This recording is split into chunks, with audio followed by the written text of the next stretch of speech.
webinar. Today is follow-up analysis, see what I talked about on Monday to see if it manifested, if I was spot on or missed the mark. And today the big event in the U.S. is waiting in 2 hours, the Fed minutes, so we have a pretty quiet session here. Pound continues to dominate on the upside over the euro. EG is making new lows for the move.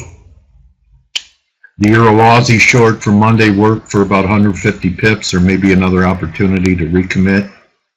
But let's start off with the dollar index. So really since the end of January, we've been in some type of corrective pattern, possibly distribution. And this is one of these situations where it's an I don't know trade. I still think that there's opportunity for the dollar to move lower to 92.50. Don't believe enough shorts have been taken out in the euro. Still think that we could take out the 115.50 area in the euro to squeeze short. So I think a lot's going to turn on the Fed minutes. The other scenarios, should we begin to advance and challenge the highs, we're going to have massive glaring divergence at new highs above 96, and that'll be a second drive.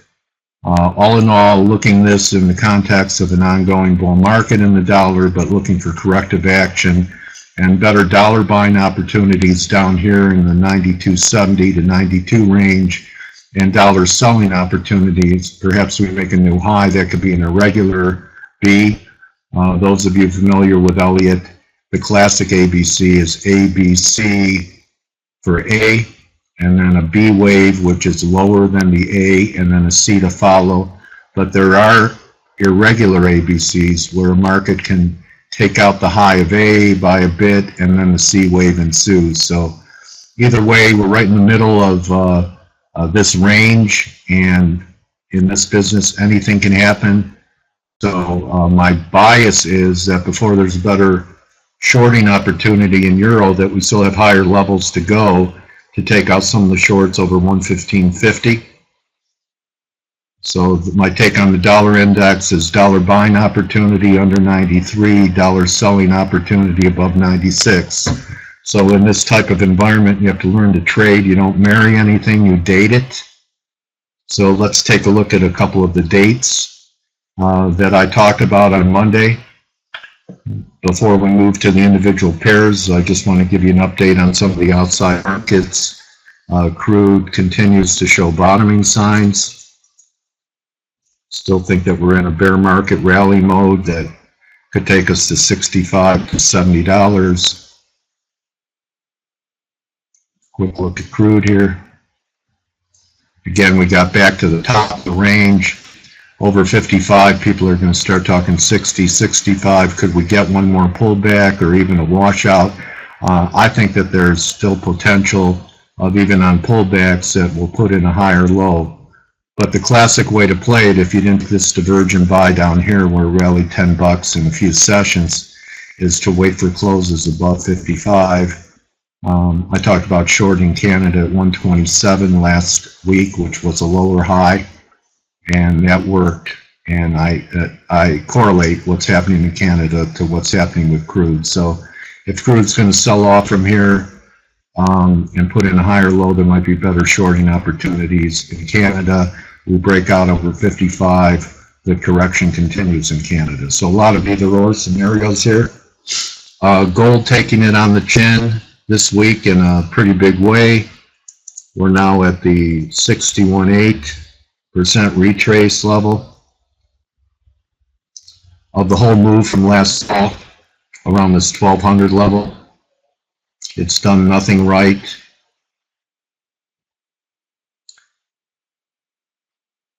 Tells me that there might be a better buying opportunity in the Aussie. Here's the gold. Talked about getting out here. Thought that this break was going to hold around the halfway mark, but here we are, 61.8. I can't get short down here. Hasn't done anything right for me to want to accumulate it yet, but no big bounce off the 61.8 level yet. And finally, the S&Ps, this forecast manifested to be true. Down there, say about 3-4 weeks ago, I said the pattern looked incomplete to me in the S&Ps. when we were trading in this range here, because I said we had one drive, we had two drives, we needed one more drive. We have a three drive formation in S&Ps. Kind of thinking that if the S&P is correct, even if it's not a major top, that we'll get some weakness in the dollar. Perhaps that's how the euro can trade over 115 and take out buy stops. Give me a Y if you're with me on my analysis of outside markets here. In the next 2 hours, the Fed minutes will be released. We should get some activity into that. Everyone with me? Please give me a Y. Okay, great. Let's go to our pairs. So euro, there have been some great calls. Nice call here at the 112.65 level last week. We got this rally up to 114.30, and then here we were on Monday. I said you could still look to buy breaks with stops under this 12.5 level. We had another attempt at the high, actually cleaned out these highs, and looking somewhat vulnerable here. A lot of people are going to have a 1250 line in the sand again to reestablish shorts.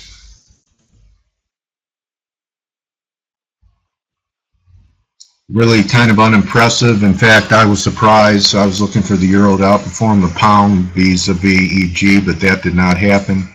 There are a couple of decent scalps that you could have caught from down here, good for about 80 pips. But we're breaking down here, although we're not confirming on the day 4 hour. We're not confirming on the daily. We are confirming on the 1 hour. So this is saying to prefer the shorts in the euro, longs in the pound, as long as this trend is down. Ugly week as well. New lows for the move. I wouldn't get short in the hole here because we do have a non-confirmation on the daily and on the 4 hour. 1 hour is saying don't even try and bottom pick it. It's minimum saying it may be time to not be short, not be long, but definitely yesterday, last night, was a huge decisive move back under this breakdown. So it's a stand aside for me. Give me a Y if you're with me on the EG. Now there is something interesting setting up in the pound. I said as long as we held 150, 150 last week, we were okay. That's exactly what happened. And then here we were on Monday, and I said we have our second drive to a top that perhaps we pull back before we get one more final thrust in the pound. I'm thinking up around this 55 level. If the RSI can stay under the 70 level on the 4 hour, we have a 1, 2, possibly third drive to a top in the pound. So that could be an interesting looking short setting up here. Again, this line coming out the previous highs, 54.80. Minimum, I would be going to the door on the longs because this last high did not confirm. And we actually even did make a new high here today for the recovery and under 70. So potential short setting up, maybe another 70, 80 pips higher in the pound. Everyone see the potential of the 3 drive to a top formation. I talked about it on Monday, said that this could be drive 2, that we would pull back. That's exactly what happened.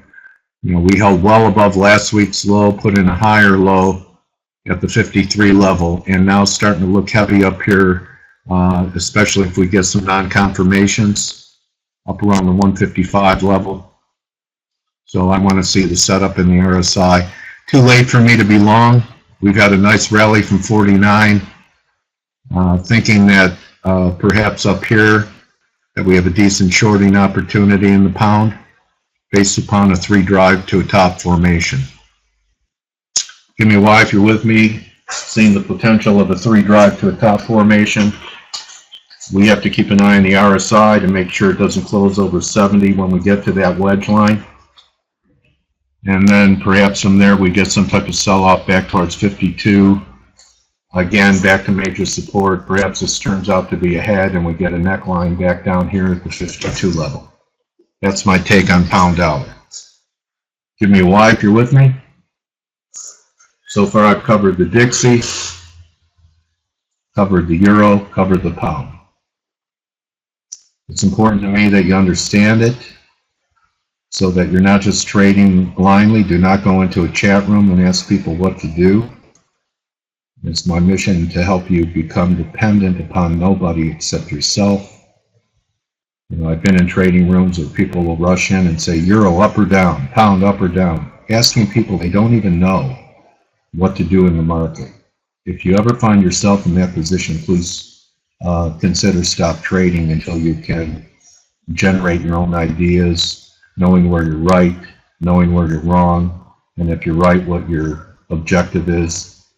If you can't answer those three questions, you don't belong in the market. Who agrees with me that the three aspects to trading is knowing why you're getting in, a contingency, that if it is negated, the reason you got in the market is no longer there, that's where you're wrong, that's your risk. And if and when you're right on the position, what the potential target is, objective, and that'll give you an R on the trade. Recommend you trade at least 3-to-1 profit risk ratios. Give me a why if you're with me on that philosophy of trading. So I intersperse some psychology and philosophy of trading along with my analysis, because just like real estate is location, location, location, trading is psychology. Psychology, psychology. So on Monday I said look for a rally in the end. Actually rallied back to exactly where I talked about. I said look for a rally back towards 1930 for a potential shorting opportunity. And here we are at 119.30. The only other scenario is this was confirmed, but we're starting to get a little bit of a look of a head and shoulders formation here. 4 hour. So you kind of have a neckline here, kind of a flat shelf. We may be developing a right shoulder. I know a lot of people are looking for a retest of the highs back around the 120 level. That's possible. This has been so far maybe a 50% retracement. Maybe we tried a little bit higher here, but I have a hard time wanting to get long the yen right here. We're getting mixed messages from the BOJ. I think they're confused too. The other day when this break happened, they said that their QE was reaching a point of diminishing returns. Well, that's been going on for 18 years. And then they came back in and said they're going to continue QE. So pretty indecisive, confusing language from the BOJ. So if we do get this breakdown under this 118.20 level, it's about a 210, 220 under here. Could give us 116 right here. And that would take us right back down to a major breakdown of the yen. And that would imply some type of correction happening in the dollar that may be more significant, and potentially a correction in the S&Ps off that three drive formation. So if you bought the yen based upon the recovery that I forecasted, you did pretty well. It was down in here at the 1820 level. You have 100 pips.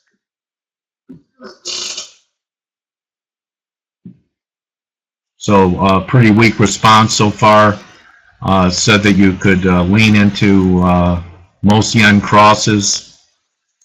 Euro yen was a decent idea. I've been talking about new lows in the euro yen. I said look to sell a rally in euro yen. You know, we got it. You could have your stops over the high of the move here now, above 136.70, and you're actually looking for a new low for the move. You look at it on the daily, and minimum 132.60, so that's another 250 from here if we do put in a higher low. But it's very possible after an impulsive move like this that we had in euro yen that we're peaking here, and that we can end up posting one new low that could take out the 130 level. But minimum ABC back down to here at 32.64. And since the euro is underperforming the pound, the euro yen's a preferred short. So maintain my bearish bias in euro yen. Not sure what's going to carry it. I think it may be more about the yen. Could be about the euro if we break under 1250. But to me, this looks like a wave 4 to be followed by one more washout to the downside to complete this wave that started up here at 149. Give me Y if you're with me on the euro yen and US dollar yen. Okay, so that's my preferred yen cross. Moving over to some of the commodity currencies. We've had a nice run from the lows in down here where we diverged in the Kiwi. You know, may make a run towards 76. So we're right about buying, shorting the dollar was actually better in the commodity currencies and the Kiwi. Compared to the euro, you had nice, you had about 400, 350 pips from the low. Same scenario in the Aussie, although Kiwi has been leading it. I was wrong on the Aussie Kiwi long idea. I thought Aussie was going to begin to lead it, and that hasn't happened yet. In fact, there's still, although we're getting closer to some potential bottoming signals, we confirmed here. So it looks like we're headed for new lows in Aussie Kiwi. I gave you a stop under the low of the move, so you're out of the way. And we were buying at about 104.50. So nothing, it's doing nothing right short term, but on a daily basis, there's still some glaring divergence. I'm leaving it alone. On the 4 hour at new lows, we're not confirming. And even on the 1 hour. We're almost at new lows and not confirming. So start to be alert for reversals here.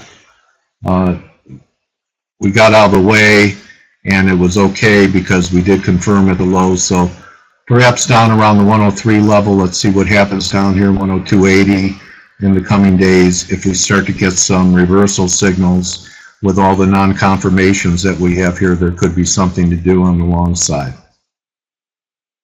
But as of now, nothing. But pretty good divergence setting up here on Aussie Kiwi. So the Aussie basically is the same picture. I think we need to close back under the 77.20 level for this downtrend to ensue. You know, we had a 1-2 drive to a bottom and then a retest that held. I'm really not impressed with the Aussie here either at this time. Maybe there's a pop, but this pattern looks incomplete, and the action in gold is somewhat negative, so I'm not sure Aussie is ready yet. I'm not going to short it in the hole here. I'm going to stand aside and watch it. Give me Y if you're with me. Canada was a very good call. I said sell a failing rally to 127. That was up here. Last week I said you could stay with it. We're trying to turn the corner, and if crude sells off, perhaps there is another pop up here in Canada, but this was a nice trade from 127. I was looking for 22.5, 23. We got down to 360. I'd be booking this too in this neutral pattern and see if the dollar does spike up and the crude does sell off, that perhaps we get another run in Canada, a more complex correction. But a week ago, I knew what to do. I said that when the dollar pops, sell Canada, because I was still constructive crude after that pullback. I said crude sold off pretty good to give us this rally to sell into. Let's see if it could repeat itself. Give me a Y if you're with me on USD CAD. This was a good trade. I talked about this. I'm very bearish this pair. Looking for long-term 130. I've been pointing out this head and shoulders top formation. We kind of have an inside week here. But I said sell it. This was Monday's webinar right in here. And from 46.70 at one point you had about 150 pips. I still view this as a shorting opportunity on strength, because when you move out to the weekly, I still think we have a head and shoulders top in the weekly in force. From here, I would prefer to see some type of strength, possibly even a rally back towards this 149 level.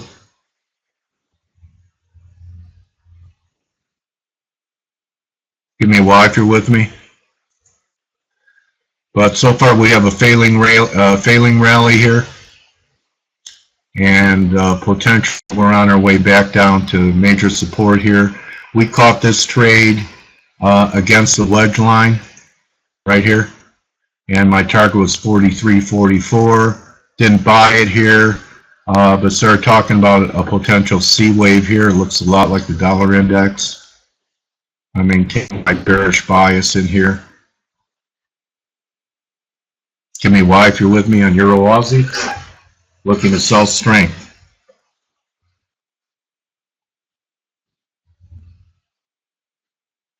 Euro CAD.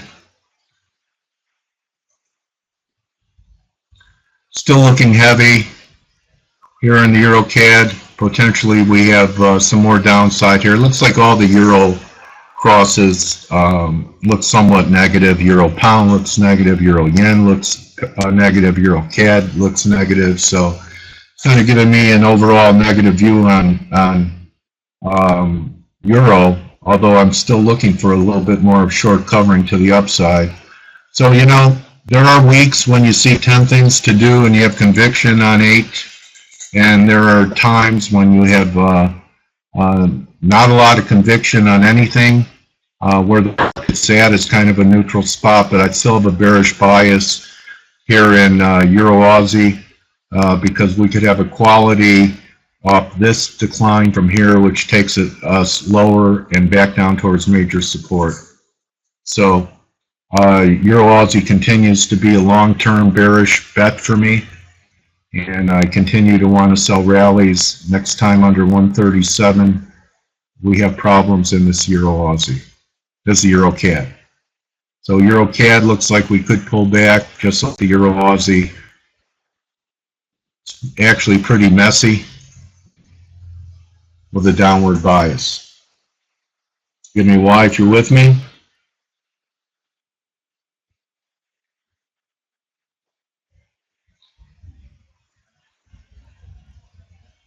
I want to take a look at the Aussie Yen. So the Aussie Yen actually was fairly strong.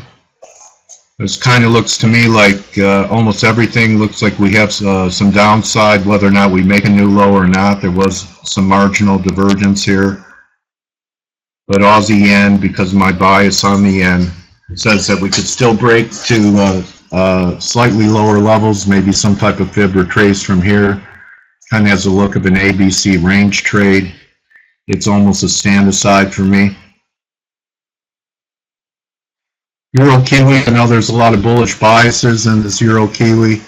I think it's based upon that there was some type of head and shoulders formation setting up here. Really looks negative. Still looks negative. I'm not ready to bottom pick that. Again, this Euro Kiwi, we have confirmed lows, so I'm looking for lower lows.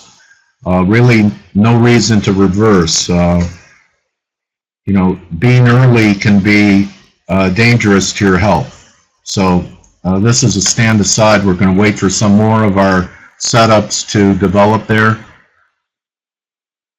So the market pretty much in a neutral setting right here, with the dollar index in this sideways consolidation pattern. I think a lot is going to turn on these Fed minutes here that are only about an hour and a half away. So right in the middle of a range, and when you're in the middle of a range, it's not an ideal time to enter new trades. I either want to see a new high of 96 for divergence in the dollar index, or I want to see a break for dollar selling opportunity up here, or I want to see a break under 93 for a potential dollar buying opportunity. Still my view that although the euro is under some pressure, that I don't think it's done enough work on the upside to shake out enough of the perennial bears.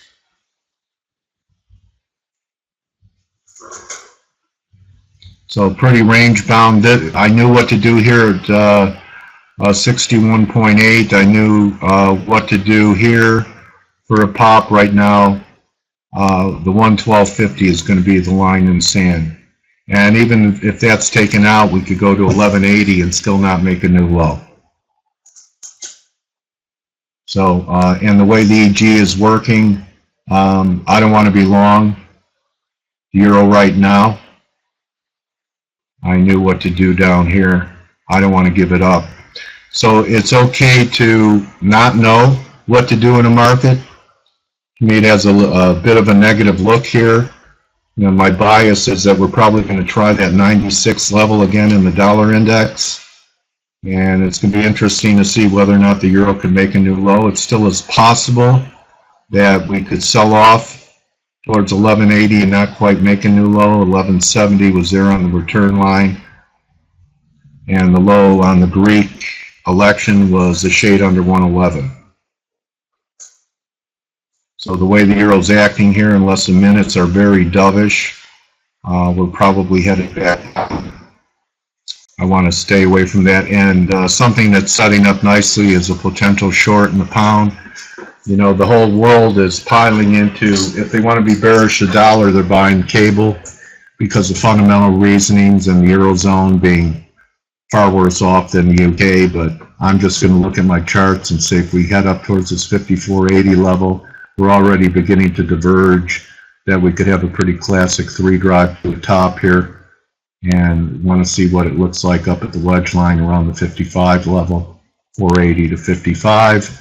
Japanese yen forecasted this bounce. It went right to where I thought it could go to. I said 1930 possible sale. Are we going to make a move towards 120.20? That's possible, but my bias is also, which is strange, if I'm looking for another pop in the dollar, that the yen is still, the whole street bullish US dollar yen, bullish stocks, bullish risk. And so far, I'm just not that impressed with the information and the statements made by the BOJ. And I'm not that impressed with this bounce. And it has a little bit of a head and shoulders look to it with a neckline here at 118.30.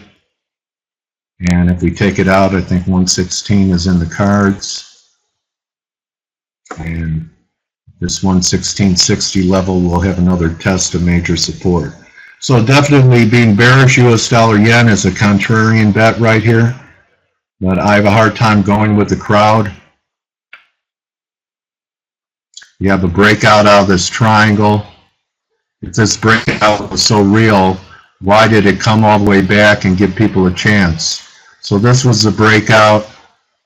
We pulled back, we pulled back, we pulled back. You've had 5 days to buy the test of the breakout. So definitely back under this breakout at 118.20, there's problems in yen land. Give me a Y if you're with me. And with the way EG is looking, euro yen seems to be the preferred yen cross short, looking for new lows there. So good hunting into the Fed. At this time, I'd like to ask you if there's anything that I've covered that you'd like me to go over with you again. And if there are some pairs that I have not covered, I'd be happy to take a look for you. Maintain my bearish bias here in Aussie Yen based upon a weekly chart. Left shoulder, head, right shoulder. So far, a failing rally off major support. So, you know, we've gone to this major support level 1, 2, broke through it, held it the third time. Next time through the support at 140, there's big numbers to the downside. Give me a Y if you're with me. Okay. So with that, I want to thank everyone for their attention. Good luck into the Fed minutes. They're about an hour and a half away. and I'll be back with you on Monday. And perhaps we finally have a resolution of this contracting compressed range in the dollar index and the euro, and we have better entries in areas to take advantage of volatility perhaps coming back, because it's compressing right now. Everyone with me? I want to thank RoboForex for giving me the platform to share my ideas with you. Hope you caught some of the Aussie Yen to the downside, and that you got long the yen for the rally into that resistance I talked about. And we'll see what the euro can generate here. I still would prefer for longer term US dollar longs and euro shorts for this level to be taken out over 115.30, because you know there's a ton of buy stops here. They got the buy stops off this high, so I've been talking about it since the 1260 level that we would be in stop hunts to shake out shorts. We've accomplished a bit, but the grand prize still is above the 115 level for me. So good luck, everybody. Remember, don't just count your pips, count your blessings. Look forward to seeing you next Monday. Good hunting.